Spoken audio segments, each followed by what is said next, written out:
Povo querido, um dos grandes temas do Evangelho, dos Evangelhos, é a crítica da religião, a crítica da religiosidade ali em Israel. E um dos grandes desafios da caminhada de Jesus é exatamente o embate que ele tem com os religiosos. Então, nesses encontros que a gente tem, em diversos momentos, a gente acaba fazendo uma espécie de crítica da religiosidade, crítica da religião. Então, em alguns momentos, essa crítica é direcionada à própria postura da igreja protestante, da igreja evangélica, sobretudo brasileira. Em alguns momentos, é a crítica também em relação a outras igrejas cristãs, igreja católica e tal. Em alguns outros momentos, é crítica da religião como um todo, outras religiões também, religiosidade aqui no Brasil, mesmo a questão do judaísmo e por aí vai. Então, o que eu quero te chamar a atenção é que nenhuma dessas palavras, nenhuma dessas críticas que possa vir a acontecer aqui, elas partem do ponto de desrespeitar as expressões, de respeitar as pessoas, de respeitar as tradições, tudo aquilo que é feito e tudo aquilo que é colocado diante de vocês é a tentativa de exposição do texto mais isento possível, tentando trazer aquilo que o texto coloca. Mas essa crítica é uma crítica feita com muito respeito, porque acima de tudo, a fé cristã, ela prima pelo amor, pelo respeito, pela dignidade do outro, mesmo que esse outro não esteja no teu mesmo círculo de relacionamento. Muito pelo contrário. Na verdade, é o cuidado com toda pessoa e com cada pessoa humana dentro da sua realidade de vida, dentro da sua realidade de crença, de compreensão. Então, a nossa palavra aqui, de todo respeito a cada uma dessas expressões, a igreja brasileira evangélica, mesmo que a gente critique determinadas lideranças, mesmo que a gente critique determinadas posturas, a gente quer, de alguma forma, chamar a atenção disso. Por isso, toda ação violenta, seja por palavras, seja por algum tipo de movimentação contra alguma religião, qualquer que seja, é repudiada de uma maneira veemente pela palavra, por mim, pela igreja que eu represento e por aí vai. Ok? Por que eu estou te dizendo isso? Porque é importante, porque senão daqui a pouco você não entende o espírito daquilo que o texto está dizendo. A gente vai conversar hoje sobre o Evangelho e o engano da religião. Eu poderia dizer, e a gente já falou isso em um outro estudo, que o Evangelho ele é o fim da religião. Foi isso que a gente conversou. Hoje a gente vai falar sobre um pouco mais sobre isso, percorrendo aí as páginas do texto, tá bom? Deus abençoe. Abra sua Bíblia no capítulo 7 do livro de Marcos. O Evangelho e o engano da religião, Marcos 7, de 1 a 23.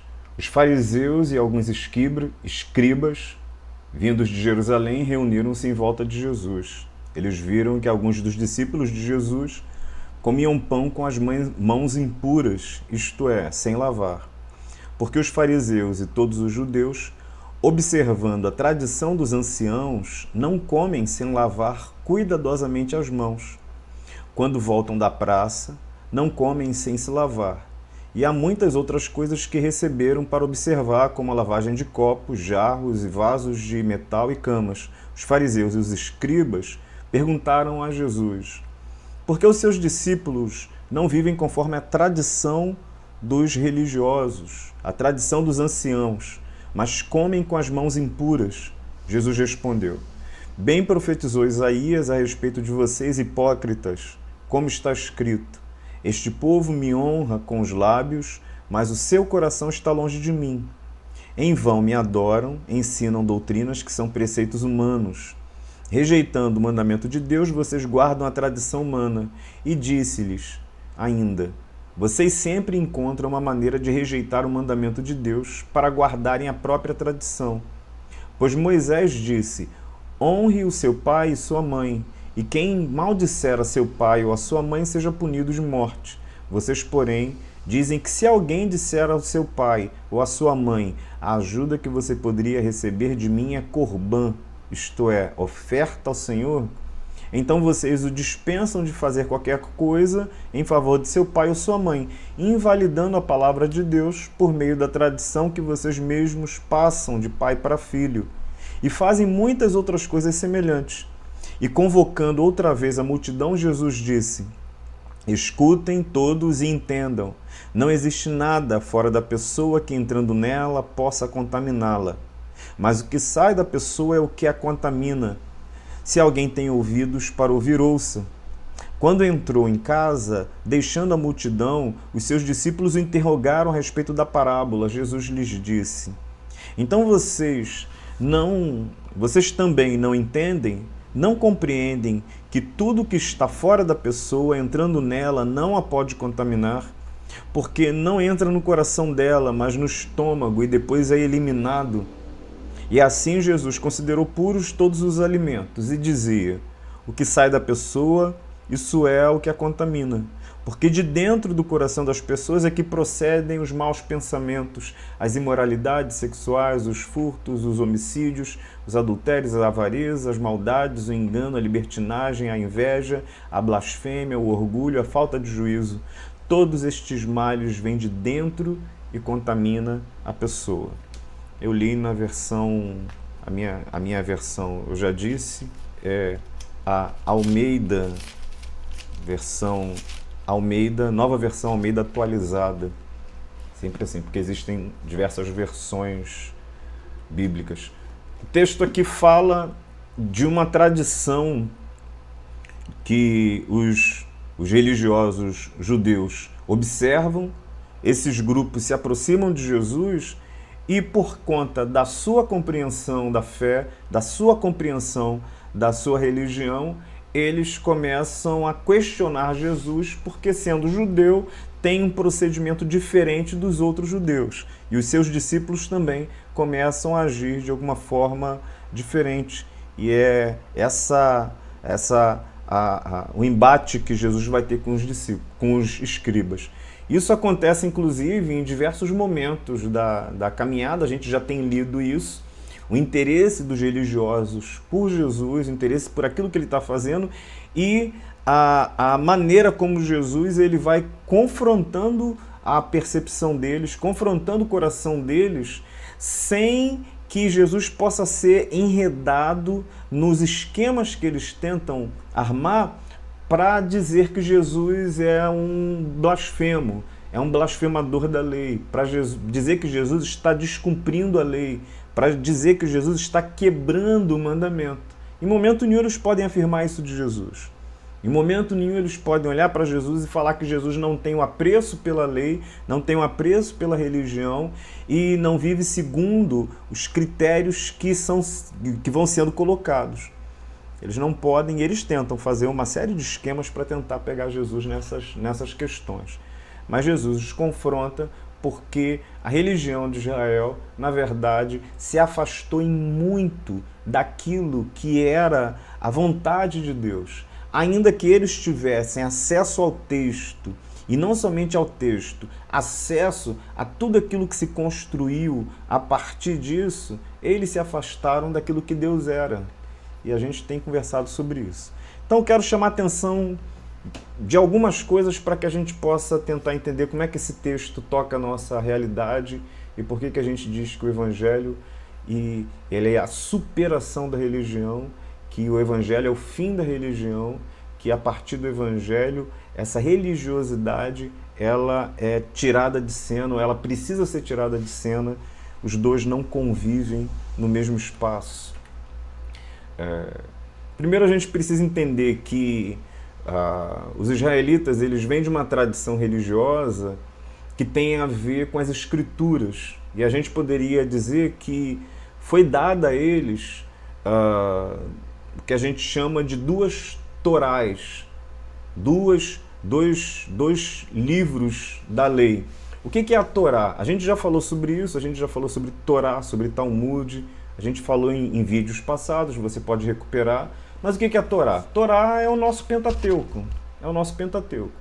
Os nossos 5 primeiros livros da Bíblia, Gênesis, Êxodo, Levítico, Números e Deuteronômio, que entende que foram dados a Moisés. Nós cremos que foram dados a Moisés e Moisés, evidentemente, coloca diante do povo. Essa é uma dos lugares muito importantes, inclusive, de Moisés dentro no seio do povo, justamente porque Moisés foi o canal que Deus usou para que a lei chegasse diante do povo. Pois bem, existem, e o entendimento religioso judaico é esse, de que a Moisés foram dadas 2 Torás. A Torá escrita, que é essa que nós temos acesso, inclusive, traduzida na nossa língua, mas a Torá escrita, e a Torá escrita não como um código fechado, mas um código que precisava ser explicado para que ele pudesse ser devidamente observado. E a Torá oral. O entendimento é que Deus transmitiu uma Torá escrita a Moisés, ditou palavra por palavra. E Deus transmitiu, entre outras coisas, a explicação escrita com muitos detalhes, que é a Torá oral. Então é isso que está sendo dito. Então as 2 Torás foram dadas a Moisés, que as transmitiu ao povo. A Torá escrita, como eu disse, palavra por palavra, ditada por Deus, ela precisa ser observada e preservada com muito zelo. Há uma observância zelosíssima em relação a ela, em relação a todo o texto. O texto não pode ser acrescentado, não pode ser mudado, precisa ser na língua em que foi dada, no hebraico. E por isso esse texto ele precisa ser conservado, e ele é conservado assim. E se nós hoje temos a Bíblia do Antigo Testamento como nós temos hoje, nós devemos agradecer aos judeus, ao cuidado deles, ao cuidado na preservação do texto, na preservação da escrita, na preservação das palavras, das sentenças, para que o texto também chegasse preservado a nós. Mas a Torá escrita, ela era genérica em determinadas circunstâncias e determinadas situações. Ela não dizia especificamente como observar determinados mandamentos. Ela firmava o mandamento, por exemplo, de observar o sábado, mas segundo a compreensão judaica, a observação do sábado poderia ser feita de diversas maneiras, em diversos contextos, por diversas situações, e eles precisavam também ter o cuidado de não quebrar esse mandamento. Então, quais eram as atitudes que eles precisavam ter para não quebrar esse mandamento? Quais eram as atitudes que eles precisavam observar para que esse mandamento fosse devidamente cumprido? Isso a Torá escrita não dizia. Então, eles entendem que foi dado a Moisés também, junto com a Torá escrita, a Torá oral, que era o texto que foi transmitido oralmente. E aí esse texto ele pode ser, porque ele é transmitido de maneira oral, ele é transmitido de geração em geração, então o vocabulário é mais flexível, mas ele precisa conservar a mensagem original, e a ideia é explicar em pormenores, em detalhes dos mais diversos, todos os mandamentos da Torá escrita. Então a Torá oral é um comentário muito bem organizado e detalhado da Torá escrita. Surge na caminhada do povo de Israel, em um determinado momento, a necessidade que essa Torá oral agora, que era passada de maneira oral, ela também se organizasse enquanto livro, porque novas gerações surgiam, as pessoas iam, de alguma forma, correndo o risco de esquecer aquilo que estava sendo passado de maneira oral, de geração em geração. Então, um dos compêndios, um dos livros que surge dentro desse contexto é o Talmud. Então, a Torá oral compreende uma infinidade de livros, mas a base é o Talmud. Houve um momento que, por conta da necessidade da guarda do ensino pelas gerações, tais ensinos foram escritos e aí surgiu o Talmud. O Talmud vai tratar de todos os preceitos que existem na Torá. Mitzvot, mandamentos, plural de mitzvah. Tem que corrigir o texto aí.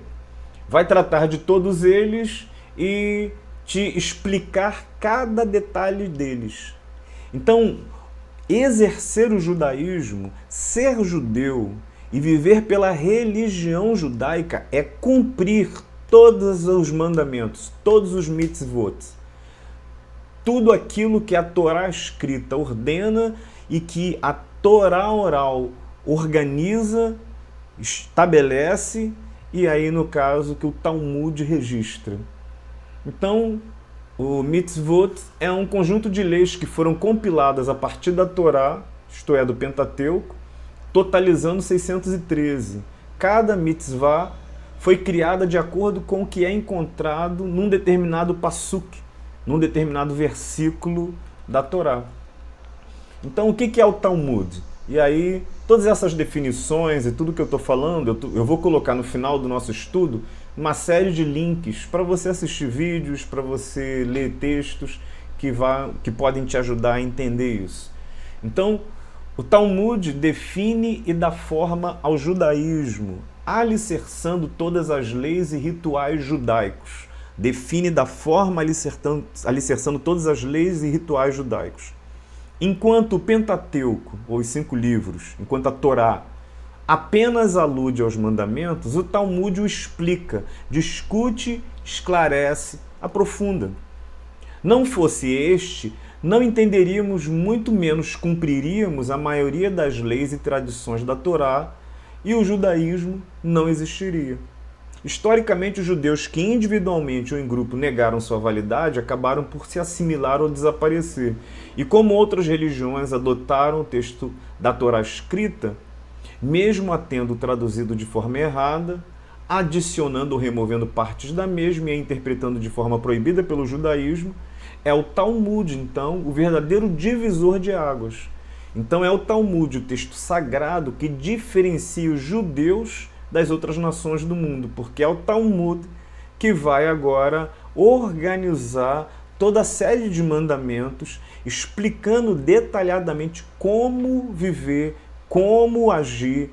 Então vai falar sobre tudo, vai falar sobre a relação com Deus, vai falar sobre o culto, sobre o casamento, sobre a relação homem-mulher, sobre como adorar a Deus, sobre como se purificar, sobre a purificação, o que fazer na hora de acordar, o que fazer na hora de levantar, sobre as orações, sobre os jejuns. Vai falar sobre todas as coisas que, de alguma forma, tocam ali a realidade judaica, toca ali aquela sociedade que a gente vê estabelecida no texto bíblico. O rabino Adin Stey Santos, sábio responsável pela tradução do Talmud ao hebraico moderno, ao inglês e ao russo, referiu-se à importância dessa obra magistral com as seguintes palavras. Ele vai dizer: se a Torá é a pedra fundamental do judaísmo, o Talmud é o seu pilar. E aí eu coloquei até o endereço para que você possa seguir, então, essa indicação. Então, quando o texto fala da tradição dos anciãos, da tradição que os judeus começam a observar, a crítica de Jesus são as diversas interpretações, os diversos entendimentos que foram sendo acrescentados, segundo a percepção de Jesus, ao texto da lei, a compreensão da lei, a interpretação da lei. Os diversos entendimentos que foram crescendo e, em determinados momentos, foram invalidando aquilo que Deus dizia, foram criando outros caminhos para aquilo que Deus dizia. E é o que eles vão chamar de tradição dos anciãos e Jesus vai chamar de preceito de homens, de tradição de homens, dessa tentativa quase que de burlar a lei. Eles estavam criticando Jesus e tentando acusar Jesus de ser alguém que não cumpria a lei, de ser alguém que tentava burlar a lei. E Jesus, nesse momento, os confronta, dizendo que quem tenta burlar a lei, quem não cumpre a lei, mesmo que tenha uma postura escrupulosíssima, zelosíssima com a lei, mas quem não a cumpre são eles. São eles, por causa da hipocrisia deles. O exemplo que o texto apresenta é quando Jesus diz que Moisés E aí ele foi lá em Moisés. E por que ele foi lá em Moisés? Porque é Moisés, o detentor, aquele que transmite a lei para os judeus. Então, quando ele diz que Moisés diz, honre a seu pai e sua mãe, isso daqui é mandamentos, 10 mandamentos. Então está estabelecido como uma regra áurea na lei. E quem maldisser a seu pai ou sua mãe seja punido de morte. Mas eles torcem o mandamento quando eles acrescentam a maneira como que isso vai se dar na prática diária. Então, Jesus vai acusá-los aqui no verso 11, dizendo o seguinte: vocês, porém, dizem que se alguém disser a seu pai ou sua mãe, a ajuda que você poderia receber de mim é corbã. E o que é corbã? Corbã é uma oferta dada ao Senhor que não pode ser revogada.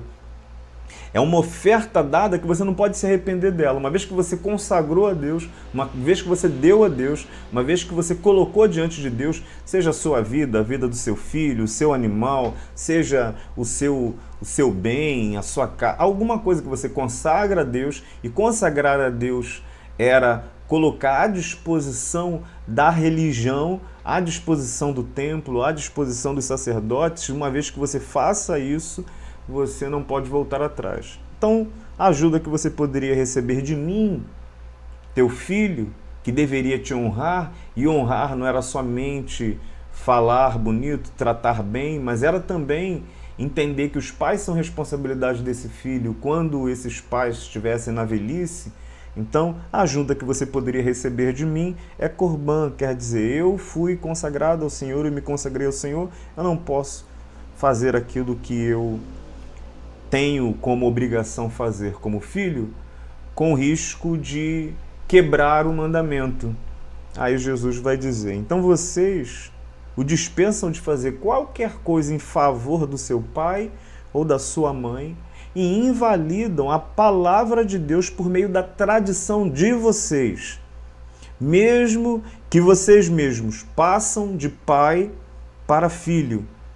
E fazem muitas outras coisas semelhantes a essa. Então isso daí foi só um exemplo que Jesus deu para ilustrar uma série de movimentações, uma série de esquemas que eles faziam torcendo a vontade de Deus, a palavra de Deus, o entendimento de Deus, torcendo a palavra, torcendo a lei. Então, quem não estava observando a vontade de Deus ali naquele contexto? Jesus ou os religiosos que diziam ser guardiões dessa vontade, guardiões desse querer. Então Jesus, ele os confronta de maneira terrível nesse sentido. E o que é interessante é que esse cuidado dos israelitas em relação à lei, dos judeus em relação à lei, esse cumprimento dos ritos, de todas as questões da religiosidade, vai criando uma determinada atmosfera que vai fazendo com que eles se preocupem quase sempre com aquilo que é exterior, com aquilo que não é de dentro, com as exterioridades da religião. A gente tem, por exemplo, a lei das impurezas em Levítico, entre o capítulo 11 e o capítulo 16. Então tem aqui a lei das impurezas entre Levítico 11 e 16. O texto é dado e tem determinados motivos para que esse texto seja dado. Então, os motivos cultuais é que o texto mostra a santidade de Deus. O que o texto vai dizer em Levítico é um livro muito interessante, o que o texto vai dizer em Levítico é que o homem, por causa do seu pecado, foi afastado de Deus. O homem, por causa do seu pecado, está impuro diante de Deus. E que Deus é santo, 3 vezes santo. E que Deus habita em luz inacessível. A santidade dele não pode ser maculada pelo pecado humano. Então, quando a lei ou as leis ali das impurezas são dadas em Levítico, ele está tentando mostrar que esse Deus santo, ele não compactua com o pecado. Mais ainda, estabelece entre o povo de Israel práticas diferentes dos povos vizinhos. Então, por isso que não somente precisavam praticar diferente dos povos vizinhos, mas precisavam afastar-se dos povos vizinhos. aquela coisa de coisas do mundo, né, que a gente fica falando, precisavam afastar-se geograficamente, afastar-se fisicamente, afastar-se das práticas. Por isso o casamento não podia ser o casamento com povos de outras religiões, de outros lugares, para que não houvesse mistura, para que eles não fossem maculados por essa atitude deles. Levítico está tentando mostrar isso. Mas Levítico também fala sobre um caminho para que você pudesse estar diante de Deus. E esse caminho o próprio Deus conseguiu, o próprio Deus fez provisão, o próprio Deus construiu.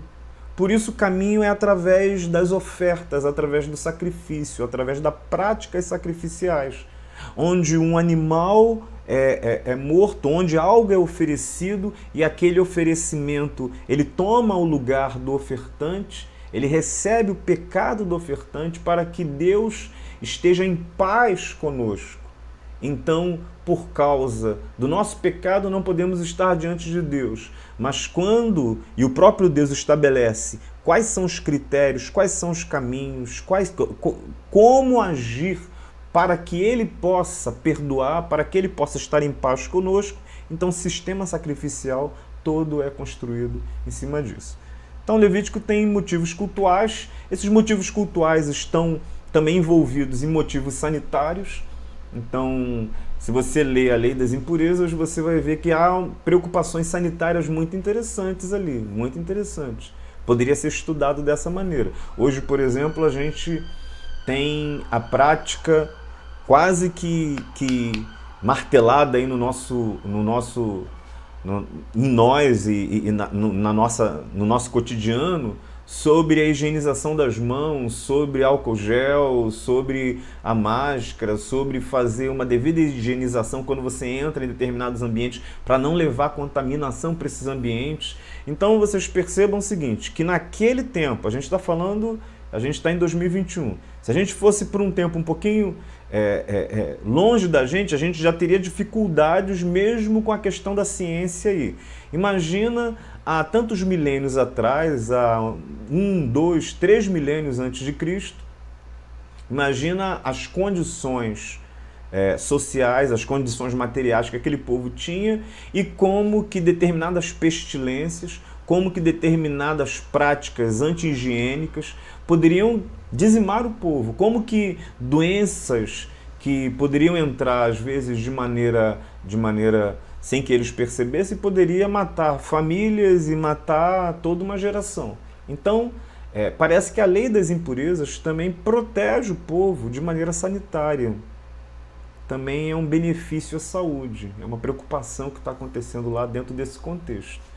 O problema é que o tempo passa e os religiosos e o povo fica atrelado àquilo que eu posso chamar de práticas dessa lei ou de exterioridades dessa lei, e essa lei vai dando contornos sobre o que eles devem observar, o que eles devem trabalhar, o que é importante cuidar e o que não é importante cuidar. O que acontece ali dentro desse contexto é que Deus está ensinando algumas coisas no Antigo Testamento, que Deus é santo, como eu já falei, que todo homem é contaminado pelo pecado, mas que existe um caminho para todo aquele que deseja se aproximar de Deus e receber o seu perdão. Esse é o sistema sacrificial. No entanto, o que vai acontecer com eles é que essa questão da impureza, do que é impuro, do que não é puro, começa a ser uma atribuição também que chega e cola nas pessoas, começa a ser uma classificação atribuída às pessoas. As pessoas começam a ser também classificadas como puras e impuras por conta do gênero, por conta da raça, por conta da saúde física. E essa questão da religiosidade de Israel carrega em si uma ênfase no exterior. Porque essa é uma das grandes mudanças de centro que acontecem entre o Antigo Testamento e o Novo Testamento. Há mudanças muito interessantes entre o Antigo e entre o Novo Testamento. Não são dois livros diferentes, não são um Deus do Antigo e o Deus do Novo como se fossem dois deuses diferentes, mas a revelação de Deus vai caminhando na história do povo. Então, determinadas ênfases que existem no Antigo Testamento são transformadas, são mudadas, são aprofundadas, são melhoradas no Novo Testamento. E uma das questões da religiosidade do Antigo Testamento é a exterioridade. O judeu, para expressar o seu sentimento, era sempre de maneira muito exterior, muito externa. E toda a religião era muito externa, muito exterior. Santidade tinha a ver com não tocar em determinados objetos, não comer determinadas comidas, não ir a determinados lugares, não praticar determinadas atitudes, coisas que eles possam fazer. A santidade era muito sanitária. O afastamento que precisava haver do pecado era um afastamento muito físico. O Antigo Testamento tem uma ênfase externa. O Novo Testamento, ele muda esse centro. O Novo Testamento tem uma ênfase muito interior. No Novo Testamento, você se afasta do mundo, não morrendo, não saindo do mundo. Você continua no mundo, você é do mundo e você se afasta, ainda que você permaneça. Então é um outro lugar, é um outro jeito de ser, é um outro jeito de entender. No Antigo Testamento, as práticas religiosas são a grande ênfase. No Novo Testamento, a mudança que precisa acontecer de dentro para fora, a mudança do coração, a mudança das atitudes, é a grande ênfase. E é nesse lugar que o Evangelho precisa atingir, de alguma forma.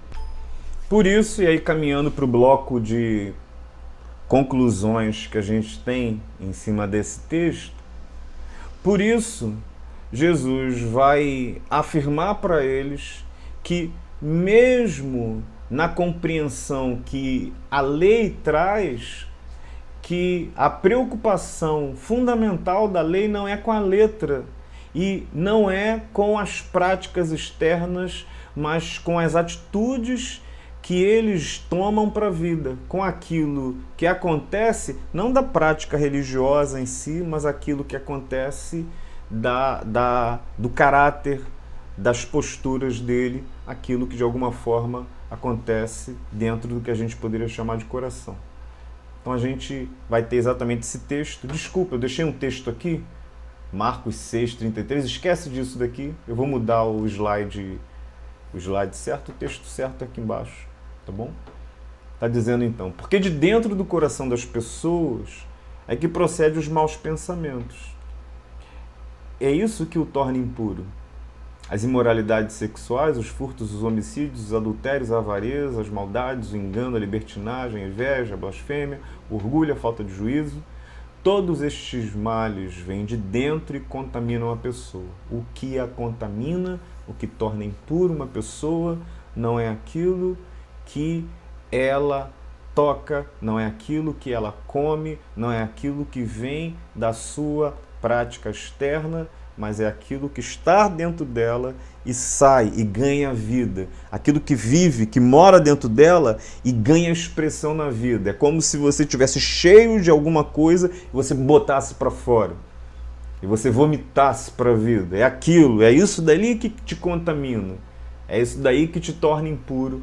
É isso que Jesus está colocando. Por isso, algumas conclusões que a gente tem em cima dessa avaliação breve desses versos aqui. Existe uma lógica da religiosidade de Israel, a primeira coisa que eu quero te dizer. E essa lógica da religiosidade deles não é somente de Israel, mas é uma lógica de todas as religiosidades humanas, que acabam são calcadas muito na exterioridade e muito no ritual. Elas são externas e são rituais e por isso elas são vazias de conteúdo, porque elas não operam a transformação do indivíduo. Daí, o que o texto vai dizer e o que Jesus vai dizer é que existe uma determinada cegueira deles em relação à própria vida deles e à própria vontade de Deus, o próprio entendimento da vontade de Deus. e eu estou dizendo aqui, operará uma certa cegueira. Te manterá ocupado com questões que pensa que Deus dá importância e deixará de lado tantas outras que Deus vê sem importância. O religioso, nesse caso, ele é uma pessoa que, quando você olha de fora, ele parece muito conectado com Deus, porque ele faz tudo aquilo que parece que Deus espera dele.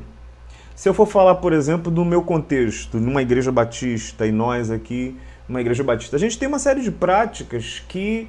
Porque nós somos religiosos, então uma série de práticas da nossa prática religiosa, de estar no culto, de comparecer, de dar dízimo, de tomar a ceia, de se batizar, de fazer uma série de outras coisas que são da nossa prática e do nosso cotidiano, que marcam a diferença nossa entre aquilo que somos e aquilo que os outros, que não fazem parte dessa prática, dessa agremiação, dessa denominação, de alguma forma observam. Em todas as outras religiões existem ritos, práticas, dias santificados, movimentos santificados. Existe uma série de coisas que de alguma forma informam aquela religiosidade. O que eu estou dizendo é que Jesus critica aquilo que a religião vai fazer, de dar ao religioso a sensação de que ele está cuidando das coisas de Deus, quando na verdade ele está cuidando das coisas da religião. De que, observando as coisas da religião, ele observa a vontade de Deus. Ele faz aquilo que Deus julga como importante. Ainda que aquilo que ele faça seja completamente externo, ele não foi transformado por aquilo, ele não foi tocado por aquilo. O coração dele não é atingido, mas ele é um excelente religioso. É um excelente religioso. Aqueles homens que Jesus debateu, que Jesus acusou, essa raça que ele chama de hipócritas, Jesus fala de uma maneira contundente, eles são muito sérios no cuidado religioso que eles tinham. Muito sérios. Ainda assim, Jesus disse que eles eram vazios. Então, a gente está falando da ênfase externa que essa religião e que a religiosidade humana tem. Em todas as outras religiões também que a gente conhece. Cada uma delas tem as suas facetas e muitas delas têm essa ênfase externa. Por isso, nesse caso aqui, no caso que o texto que a gente está lendo e aquilo que Jesus está falando, é possível ser profundamente religioso, profundamente sério com as coisas da igreja, com as coisas que você julga sérias para Deus, profundamente religioso e continuar sendo mau, continuar sendo egoísta e, portanto, perdido. Porque a ênfase na exterioridade é uma ênfase na aparência. Então você parece alguém bom, mas gente profundamente má, sepulcros caiados. Se você olhar para a religião exercida no nosso país, para muitas igrejas, para muitos líderes, sejam eles e de que esfera sejam, a vida externa deles, a vida pública deles, e os atos são muito, muito interessantes, né? Vai diante do povo, aí tem uma Bíblia, vai a um culto, vai a uma reunião, mas a vida interna, interior, a vida íntima deles é completamente dura, desprezível, mau caráter, egoísta. Gente que vive para si, para o seu próprio projeto. E é isso que Jesus está criticando neles. Jesus está dizendo que não é possível alguém que se preocupe com as coisas de Deus perder de vista o próprio Deus e a sua vontade. Faz tudo aquilo que reza a cartilha religiosa. Ainda assim continua perverso, mau, inquebrantável assim, corações duros, empedernidos, tem algum problema sério aí. Tem algum problema sério. Por isso Jesus vai falar que toda mudança e a ênfase do Evangelho não é o exterior, mas é o interior. Não é que o Evangelho não vai atingir o exterior, mas é que o exterior será consequência daquilo que aconteceu dentro. Sem que haja transformação dentro, a transformação fora é só adorno. É só adorno. Por isso ele vai dizer, o que contamina o homem é o que sai do coração e não o que entra. E aí deixa eu te dizer o seguinte, de coisa muito interessante. O crente tem muita preocupação com isso. Eu posso comer isso, posso provar isso, posso fazer isso, posso botar a mão nisso. Deixa eu te falar o seguinte, pela perspectiva bíblica, nada que você possa comer, nada que você possa beber, nada que você possa tocar é o que te contamina. Não são as exterioridades. O crente é aquele que pode ir em todo lugar, tocar em qualquer coisa e ainda não ser contaminado por elas. Mas o que está dentro do teu coração? O que mora dentro de você? Quem que mora nos teus sentimentos aí? O que toma conta da sua vida? Isso daí é que você precisa estar atento. Então eu estou dizendo que, então vamos viver de qualquer maneira? De forma alguma. Aí você tem que ler não somente os evangelhos, tem que ler Paulo, falando de que todas as coisas me são lícitas, mas nem todas me convêm. Mas o que eu estou dizendo é que o evangelho empreende um trabalho muito sério de transformação que começa dentro. Então eu não posso estar num ato litúrgico com a Bíblia aberta, falando versículo bíblico, se eu não fui atingido por essa verdade e colocado meu coração nas mãos de Deus para que ele seja transformado, senão vai ser só exterioridade. E uma religião que vive dessa maneira, na verdade, ela não somente é contra o Evangelho, mas ela se torna pró-violenta, ela se torna pró-morte, ela se torna a favor da maldade, a favor do egoísmo.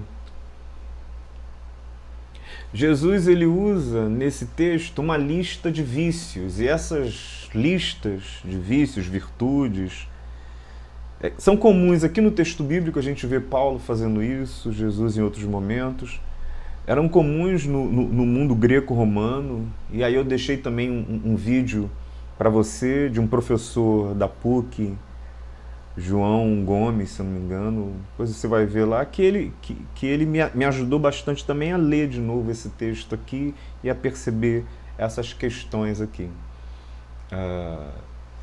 A religião, ela pode se ocupar de coisas de Deus,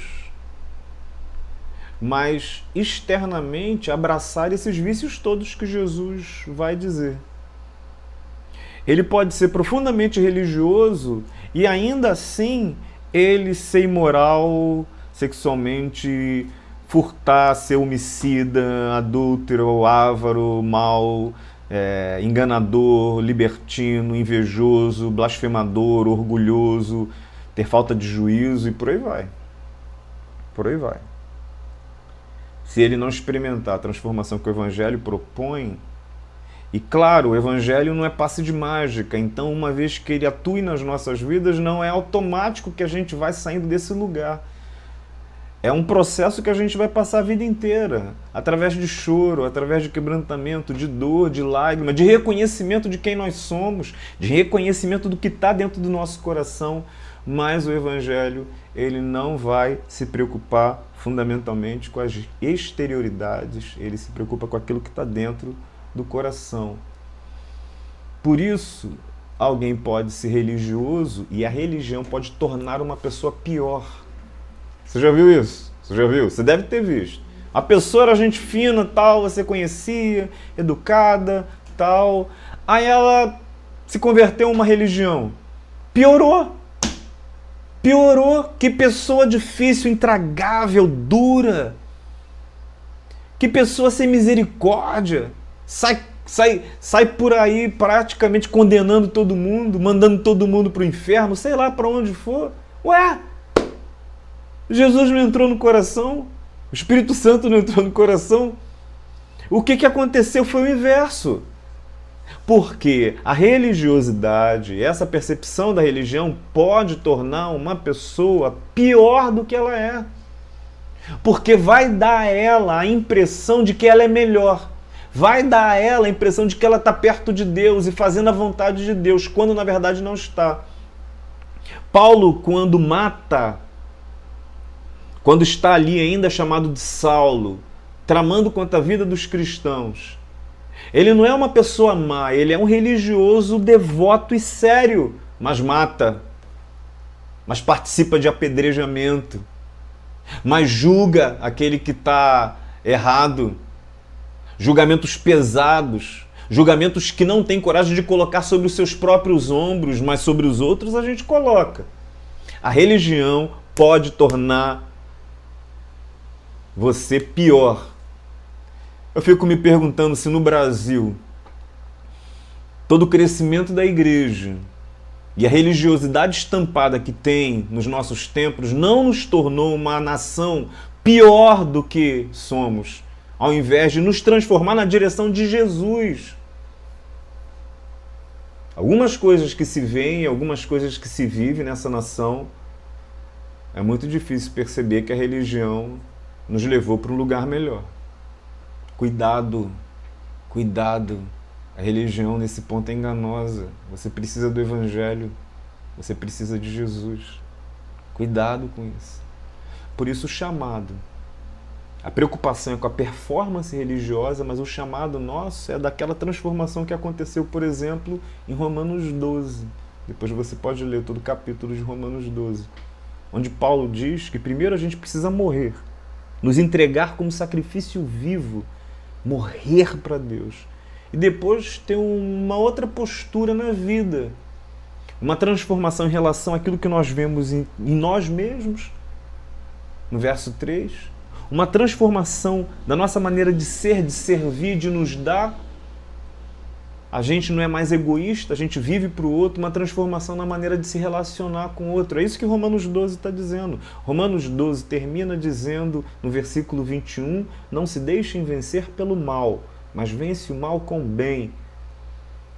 Um povo religioso pode ser muito sério na sua devoção e ainda ser mal. E ainda ser mal. E é isso que Jesus está chamando a atenção deles. Por isso, uma outra coisa e a última coisa que eu quero te chamar a atenção é que nas listas que Jesus, ou na lista que Jesus usa, todas essas atitudes são atitudes, e quem me fez ver isso foi o professor João, lá da PUC. A relação de coisas que são ditas aqui, nessa lista que Jesus usa, que procede do coração, daquele que é mau, são atitudes, são ações contra o outro. Tocam diretamente contra o outro. Os maus pensamentos, as imoralidades sexuais, os furtos, os homicídios, os adultérios, a avareza, as maldades, o engano, a libertinagem, a inveja, a blasfêmia, o orgulho, a falta de juízo, todas elas contra o outro.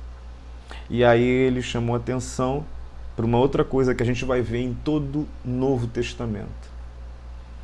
Não há possibilidade de ser tocado pelo Evangelho e se relacionar com Deus sem que essa relação se desdobre numa nova relação consigo mesmo e numa nova relação com o outro, que precisa ser marcada agora não pelo coração mau, mas por esse novo coração, por aquilo que Jesus fez em nós.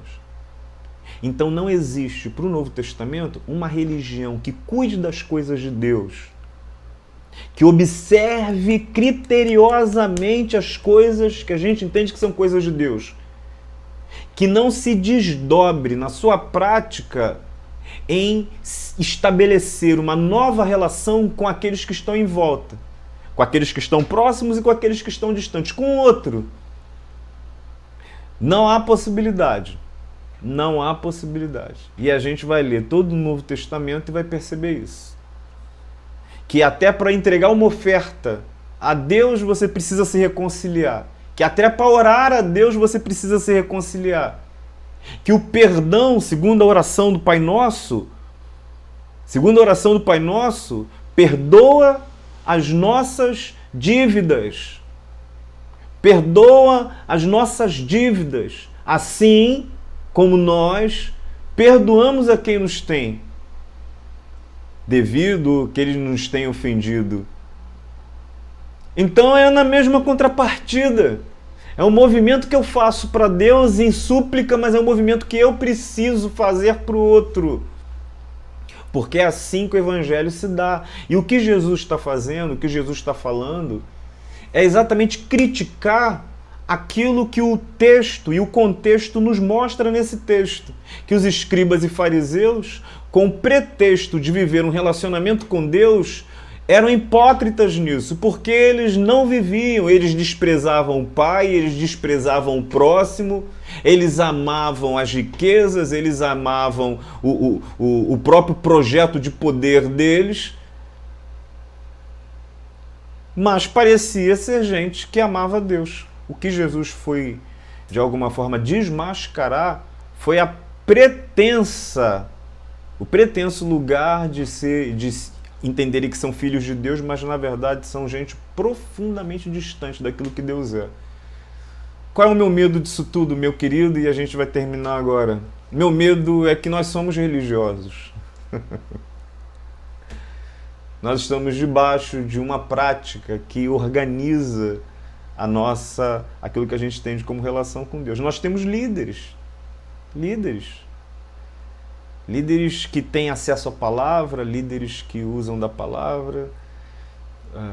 Se a gente não for tocado por Cristo, pela sua boa nova, pelo seu evangelho, por essa transformação de dentro para fora, por esse novo ser que precisa se estabelecer na vida, por uma relação com Deus que se derrama na relação com o outro, deixar essa agenda de maldades, de perversidades, por uma agenda de cuidado, de misericórdia, de compaixão e de bondade, eu creio que a gente pode, de alguma forma, incorrer em riscos tremendos de achar que, porque a gente pensa estar perto de Deus, mas, na verdade, nosso projeto é um projeto de morte, é um projeto de destruição. Cuidado com isso. Cuidado com isso. Tá bom? Que Deus possa te abençoar, que Deus possa te dar um tempo na presença dEle. Quero orar contigo e quero orar também por muitas famílias, muitas pessoas com familiares doentes, acometidos dessa doença, desse tempo. Que Deus possa ter misericórdia de nós e deles, que Deus possa sustentá-los, muitos enlutados e muita gente que está na expectativa da cura, na expectativa de que seus queridos sejam tirados daquela situação difícil. Ore, participe também. Tem muita gente desempregada, tem muita gente com dificuldades nesse tempo.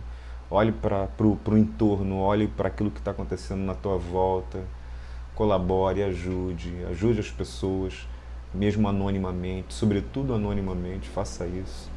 A igreja tem se mobilizado, a gente tem um grupo enorme de pessoas que a gente tem sempre assistido aqui de alguma forma, através das diversas movimentos da igreja, mas a gente sabe que é pouco ainda, é muito pouco daquilo que a gente pode fazer. Deus possa te abençoar, meu querido. Bendito Pai, nós nos curvamos diante da Tua palavra, diante daquele quem Jesus é. Nosso coração quebrantado, Pai. Senhor, como é difícil. Como é simples no primeiro momento, mas difícil.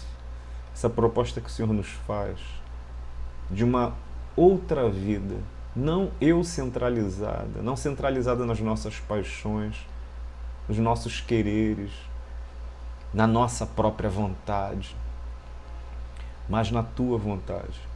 E o quanto Tua vontade é contrária à nossa, porque é uma vontade que traz vida, traz transformação, traz cura, traz libertação. Nos ensine.